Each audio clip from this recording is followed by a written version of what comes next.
Good morning, good afternoon, or good evening, wherever you're joining us from around the world. Welcome to Web3 Warriors, episode 51.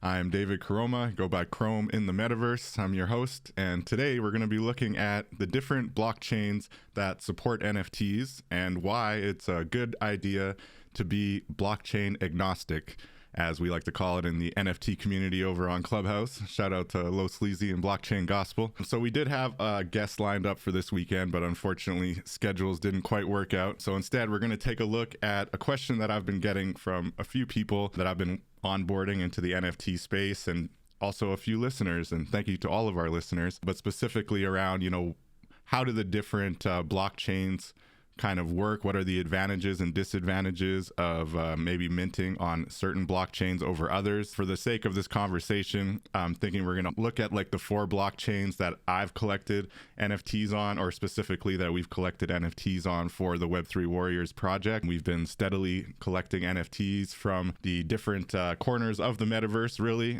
trying to support artists all over the world, as it's a global outreach initiative. So those 4 blockchains primarily, of course, are Ethereum, Polygon, and then Solana and Tezos are kind of the 4 main ones that we're going to look at today.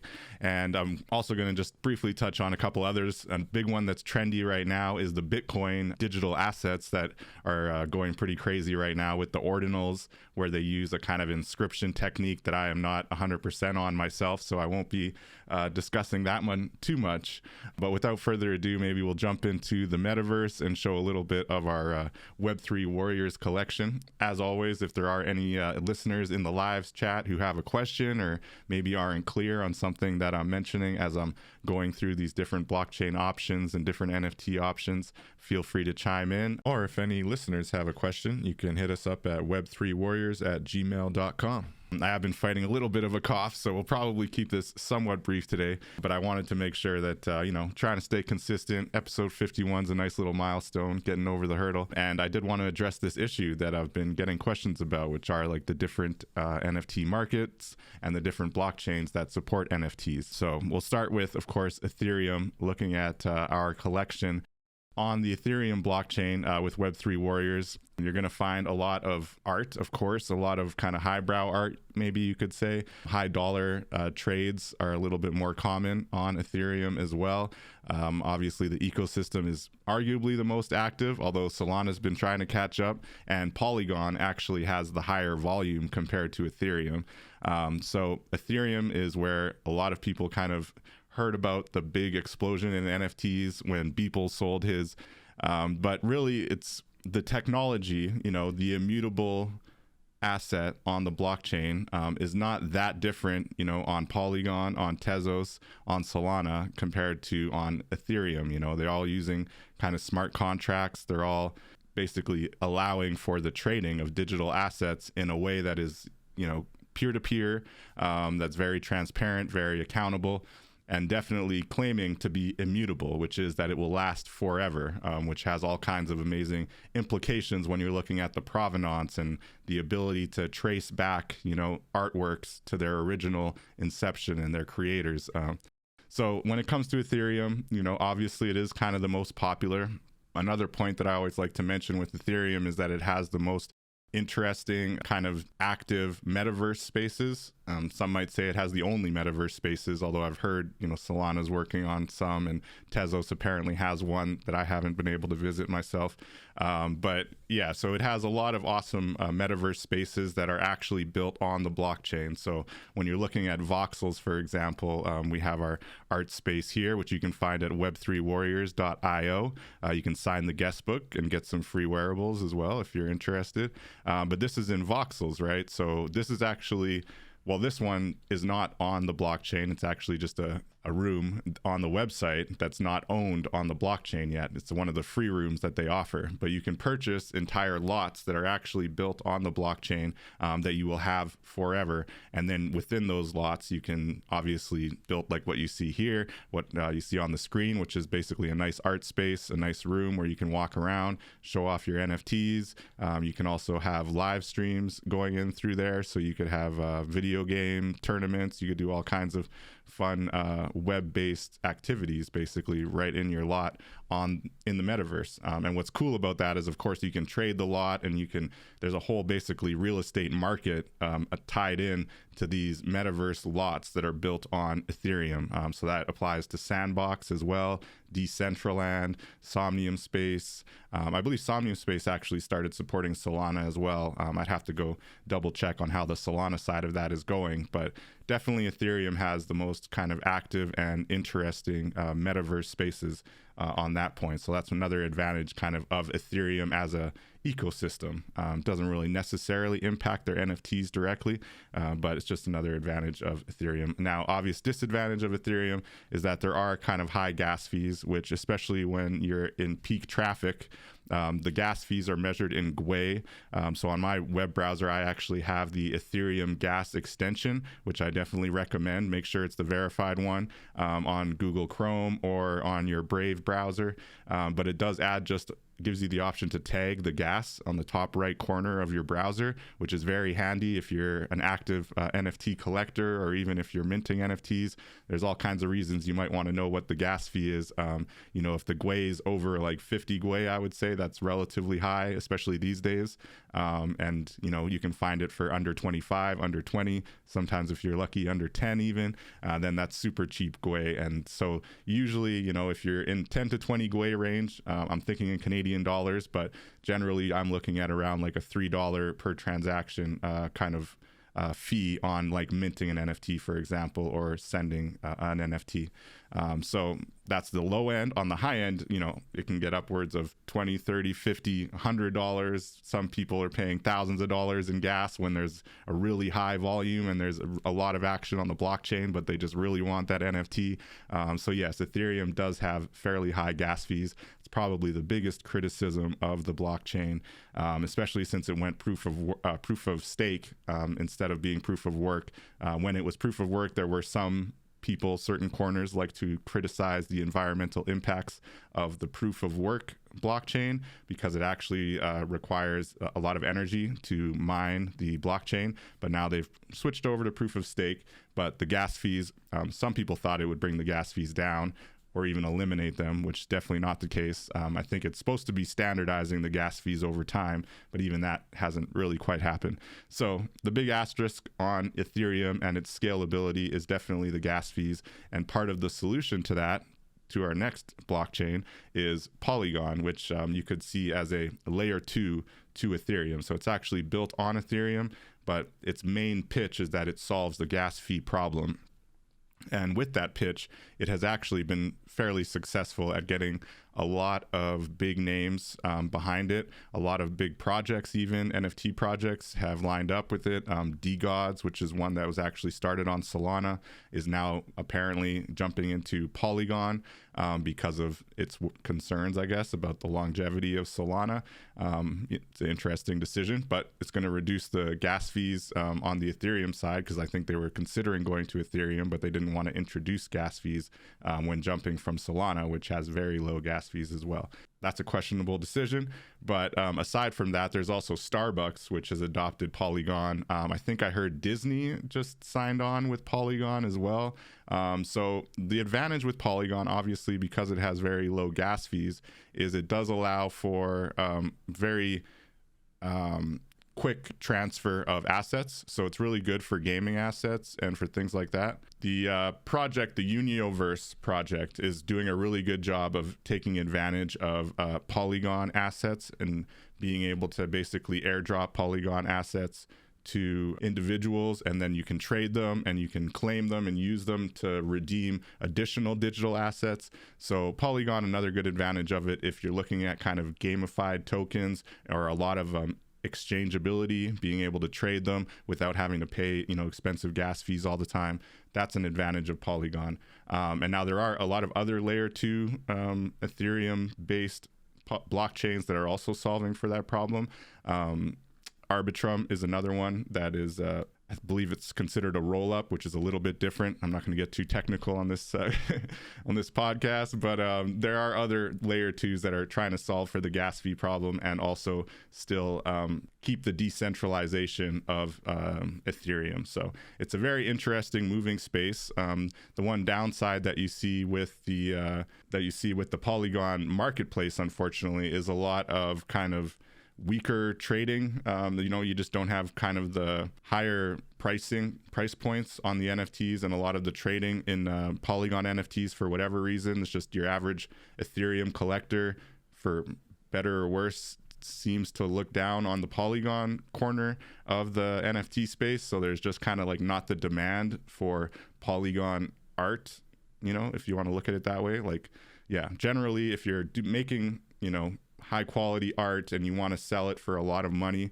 on the blockchain, specifically on the Ethereum blockchain, you're going to want to go with Ethereum and not try to sell it as a Polygon NFT, for better or worse, just from my anecdotal experience looking at the markets. So that's kind of a downside of the Polygon NFTs, but very good for gamification, and a very kind of exciting opportunity when you look at like what Starbucks is trying to do, and you look at what some of these other corporations are trying to do, where they're basically going to create loyalty programs that actually hand out Polygon NFTs essentially. And so once those NFTs are in someone's wallet, they can point to it and say, hey, look, I've collected 20 Starbucks NFTs, therefore I can claim a free coffee, or whatever the case may be. But you could imagine a future where you could claim a free wearable that is kind of cool, and you could walk around in the metaverse wearing this wearable. Maybe it has a small Starbucks logo on it or something, but that seems to be the future they're working towards. They've talked about a metaverse where their Polygon NFTs are going to be used, and where their loyalty reward NFTs are going to be kind of recognized and able to be used within the metaverse. So it's a very cool opportunity, and very interesting kind of innovative project. So Polygon, I'm mostly in favor of it. I like it. I think it has a good use case. I know there are some criticisms around its decentralization and lack thereof. It is kind of seems to be run by a kind of governing body that might be profit seeking or whatever the case may be, but we'll see how things pan out. But it's definitely impressive, and they've got a growing kind of slate of really serious projects that are being built on it. And again, if you're trying to look for a gasless option that is still within the Ethereum ecosystem, Polygon generally is kind of the way people are going. So that's Polygon NFTs, another good option, also supported on OpenSea. That was the other thing with Ethereum. Of course, you have so many different marketplaces, so that's another advantage with Ethereum. You have super rare, if you can get in. They have really high dollar NFTs on Ethereum. Obviously, Foundation, OpenSea supports Ethereum, as well as a bunch of other blockchains now. But also, there's a lot of different marketplaces for Ethereum. So that's another bonus for why Ethereum is the most popular, and kind of a good option for artists and creators out there who really want to do like limited edition art. All right, so now we're going to jump over to Tezos. Okay, so Tezos is a very cool blockchain that I think is a really great one for beginners, because Tezos itself is usually hovering around anywhere from $1 to $3. It did go up as high, I think, as $11. This is American last year, or maybe 2 years ago now, but generally it's not too expensive. So the actual token itself is relatively inexpensive. The art on the blockchain in general, at least as an entry point, is relatively inexpensive, but you can find some that are high dollar, still hundreds of dollars, if not thousands. But in general, for $5, for example, worth of Tezos, you can get, probably 2-3 pieces of artwork, depending what you're looking for. So it has a really low barrier of entry.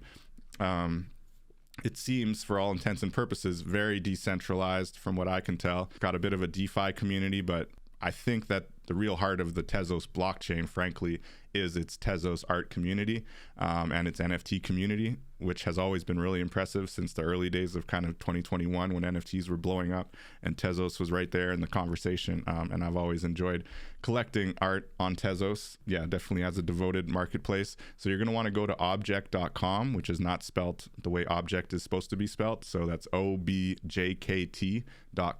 And that's where you can find the Tezos marketplace. And it kind of pulls in pieces from Calumet, which is another site, Hicket Nunk, or now called Teia. Teia.art is another entire marketplace. That's TEIA.art. ART. So you could check that out as well for Tezos art. And again, that's a low barrier of entry, very low gas fees, almost non-existent really, and just a really cool blockchain option for artists that are starting out and maybe don't want to have to spend, 30, 50 plus dollars on gas fees to get their initial NFT set up. So again, maybe $10, $20 probably worth of Tezos, and then you're definitely good. So I would recommend that as a nice kind of onboarding option. As I mentioned, I don't think it has a metaverse, so that's a downside. It doesn't seem to be building out in the digital space quite as aggressively as Ethereum is, or even Polygon for that matter.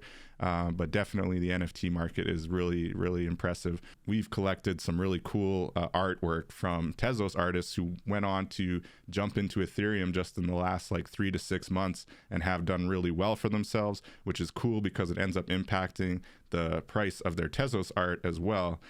So that's really cool to see too. And again, this goes back to why it's a good thing to be blockchain agnostic. There's no downside really of looking at these other artistic communities that exist on other blockchains. I've looked at Binance, for example. That's one corner that I'm not interested in going to. So as you branch out and you're being blockchain agnostic, you might find that you don't like certain blockchain options for NFTs, and that's cool too. But you'll learn a lot, and the opportunity to actually find lucrative options as well, unexpectedly likely, is also a possibility there. So I've got airdrops on Solana, I've got airdrops on Ethereum that were kind of out of nowhere, and I wouldn't have got it unless I was open to it. So there's that option too. And I've got some cool Tezos airdrops from some artists as well. So the more you're out there, the more the community tends to reward you, just by osmosis. So it's really, really cool. So good to be blockchain agnostic. And the final blockchain I wanted to mention today on this episode is Solana, because I am a big fan personally of the mission of Solana as far as being very a faster option, a low gas fee option, but also good on the gaming side. They use the Rust language. It's supposed to have a little bit better compatibility with the Unreal Engine. And I know it has some pretty big vision towards a future where digital assets are being traded and moved around and used within gaming ecosystems at a large scale, which they say Ethereum can't really support due to its gas fee structure as well as its lack of speed, or just not quite as high speed as Solana. So they have a lot going for them, I think. But ignoring all that, because there's a lot of criticism, there's a lot of venture capitalist money that was in and then jumped out and tanked the whole price of the coin itself, and other criticisms around how centralized it is. However, the technology works. The blockchain is thriving, I think, from what I can tell. Definitely the NFT community seems to be thriving and growing. So I really like formfunction.xyz for this Solana market. They have some really, really cool limited edition artwork over here. And we have the opportunity to actually get NFTs for bidding on art, which I think is really cool. So we've collected, this one here is by Kago. So I actually got it just for bidding and trying to get one of his pieces. He airdropped this really nice limited edition artwork. So, I basically got it for free. So that's a really cool function that's available on formfunction.xyz. But more importantly, I just really like the vibe. It's got a nice aesthetic. It's really tailored to artists, you can tell. Yeah, and just has a really, really cool kind of broad kind of different artist communities being represented. That's what I mean to say. So I got some cool photography on here as well. So formfunction.xyz, I'd recommend checking it out. Solana, I would say, is probably the biggest competitor to Ethereum when looking at really high dollar and high volume NFT collections, especially the quote unquote PFP collections, which are the profile picture type of collections, Bored Apes, Clone X, all of those kind of popular ones that are out there. I mentioned DGods earlier, which is a Solana PFP project. I think it's the best selling ever on Solana. And again, they mentioned jumping over to Polygon, which is an interesting choice. So yeah, Solana does have a growing NFT market. Definitely seems to be the most competitive when it comes to those high volume NFT collections, those generative PFP collections especially.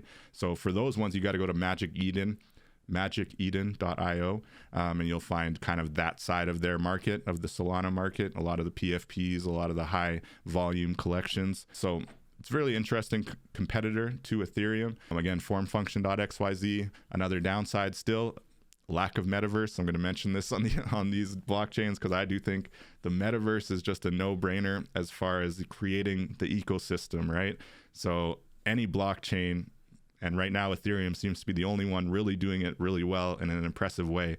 But any blockchain that wants to be here to stay and wants to like really jump into Web3 from a creator standpoint, you know, this creator economy that's being built out in Web3 should be taking the metaverse extremely seriously. And I'm kind of disappointed right now because I'm 2 years into, you know, the Solana spiel, and I haven't seen an impressive metaverse yet with Solana. Again, maybe Somnium Space might be an exception to that, but yeah, I'd like to see more metaverse spaces coming out of the Solana ecosystem and really showing off, you know, a lot of the art and the capability of Solana, which is supposed to be faster, better support for high fidelity graphics. So we'll see where that goes, but I'm still hopeful that Solana will continue to evolve in that direction. So those are kind of the four main ones that we have active growing collections on Web3 Warriors. You can go to formfunction.xyz, look up Web3 Warriors, find our collection there. Same goes for object.com, same goes for OpenSea. You'll find quite a few different Web3 Warriors accounts on OpenSea. Since we opened ours, I've seen like 5 or 6 different other accounts pop up, but we are the only Web3Warriors.eth. So that is our account, and you can find our awesome collection that we're very proud of there. Continue to collect amazing art from the community and, you know, just be inspired. And we're going to be starting to trade a little bit more. We have our own limited edition NFT that we just dropped as well, which we're going to be creating some wearables currently being developed, which we're going to airdrop for free to the people who claimed our limited edition NFT. And then we're also going to try to sell some and see if we can use that as an angle for fundraising. Got a few awesome wearables creators that I'm reaching out to for that project. So stay tuned on that. So yeah, you know, I would definitely, out of those four, have to say I would still say Ethereum is my favorite, mainly because of the metaverse angle and what has already been created and what I know is going to be created into the future, into the metaverse, as well as, you know, they have tools like manifold.xyz, which is an amazing tool that gives you all kinds of versatility around your NFT, you know, how to set up a claim page where you can set up a limited edition where they can claim a certain number, or you can have it open and let an unlimited amount of people claim it, and you could close that window so it's a timed edition, so an unlimited amount of people could claim it for a week, but once that week's over, you know, it's closed. All these awesome versatile kind of options for your NFTs, which manifold.xyz has and only supports Ethereum right now, right? And I think that you find a lot more tools in the ecosystem of Ethereum, so that's another advantage beyond just the metaverse. So that's why I'm definitely partial to Ethereum. I've met amazing creators and artists within the Ethereum ecosystem, but also within the Tezos ecosystem for sure. And so, you know, that's what keeps us going, and that's what we're here for. It's all about the artists and all about the creators, and really this new economy that's being built out in the metaverse. And on that point, we are actively in the market for a voxel spot that is actually on the blockchain that we actually own. So we're excited to be able to build that out. But yeah, so we're going to be building all kinds of different projects throughout this year. So we just wanted to kind of give an overview of these 4 different blockchains, why we're collecting art on them, you know, how they differ, what kind of advantages and maybe disadvantages you could see in those. So a few others that I'll just briefly mention before we wrap up here. We're going to keep it brief, short 20-30 minute episode, just really hitting on these important points about the different blockchains. But there is, like I mentioned at the top, this Bitcoin crypto art, which actually predates Ethereum NFTs, but is not the same really in function as an NFT. That is to say, using a smart contract and really, you know, trustless and very kind of automatic, everything built into the code. You know, there's still an element of kind of having to send money to somebody who then processes the transaction and sends you your digital asset basically, or crypto art. And I believe that's still the case with the new ordinals, which are all the craze right now. But personally, I just have a problem spending Bitcoin. You know, Bitcoin is meant to be held, hold on for dear life, and you know, wait for that $1 million mark. One day that's what it's going to be worth, right? So it is hard for me to spend Bitcoin. That's my biggest kind of gripe with the whole Bitcoin NFTs or Bitcoin crypto art space, but I love it though. And there's a lot of awesome artists out there, and they're all about the memes. They got some really impressive memes over on Bitcoin. The other one that's kind of slowly growing, but I haven't personally gotten into at all yet, is Cardano. Cardano has a growing marketplace for NFTs as well, but I can't really speak on that because I just haven't been there, haven't seen it. I like the vision of Cardano as a coin, trying to reach into disadvantaged markets and really, show them the power of blockchain to change their society. I think there's a lot of merit in that and what they've done in Kenya and Ethiopia. So I don't hate on Cardano, but as far as their NFTs go, I have not much to say about them. And then lastly, I actually wanted to mention Wax as well. So Wax is an interesting one that's really gone quiet in this bear market, and I know their coin price has been hurting a lot. But if you look at their main marketplace, which is atomichub.io, they have a lot of big brand names that are signed up with them. So they got Marvel, they got DC, Hasbro, Topps, Mattel, Atari, Nickelodeon. So they got a lot of really big names and a lot of active NFT collections that have already gone live under these brands. And it's very much a gaming kind of platform, you could say. They say they're the best gaming blockchain, for gamers. I'm not sure that's the case yet, but maybe one day. But I just wanted to mention Wax because it is a really cool one. I actually have a space that's Minecraft-based metaverse that's built on Wax, and it's been pretty fun to kind of go in there and be able to build in Minecraft, but actually own the space on the Wax blockchain. So just a quick mention there. That's another NFT blockchain option if you're into gaming and you want to look at some long-term possible investment. Wax might be worth looking at. Definitely not financial advice, but just something to say. So yeah, that's pretty much the breakdown of all the different blockchains that I'm familiar with personally and that we are collecting artwork on for the Web3 Warriors project. Hopefully that's added some value and given some education for those who are maybe not aware of the differences and what the opportunities are, and maybe even the different marketplaces that we mentioned, different websites for all of these different blockchains.